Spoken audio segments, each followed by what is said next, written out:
হঠাৎ আপনাকে এক ডাক্তার রিপোর্ট দিয়ে বলল আপনি মাত্র ৩০ দিন বাঁচবেন, আপনার ক্যান্সার হয়েছে, এখন আপনার শেষ স্টেজ যাচ্ছে। এটা শুধু আপনিই জানেন, আপনার পরিবার কিংবা বন্ধুবান্ধবরা কেউ জানে না। এখন এই রিপোর্ট পাওয়ার পরে আপনি বাসায় গেলেন।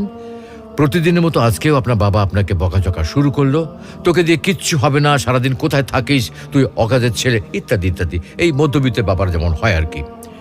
তখন কি প্রতিদিনের মতো আজও আপনি তর্ক করা শুরু করবেন, নাকি প্রাণ ভরে বাবার বকাগুলো শেষবারের মতো আরেকবার শুনে নেবেন? হঠাৎ আপনার মা এসে আপনাকে বলল, নে বাবা ভাতটা খেয়ে নে। আপনার মনে হবে এই বুঝি আপনার মায়ের শেষ হাতের খাওয়া, আপনি আর বাঁচবেন না।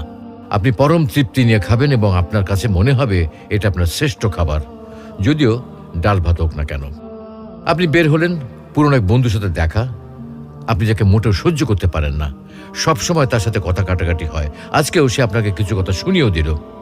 আচ্ছা, এখন কি আপনি তার সাথে তর্ক শুরু করে দেবেন? মোটেও না।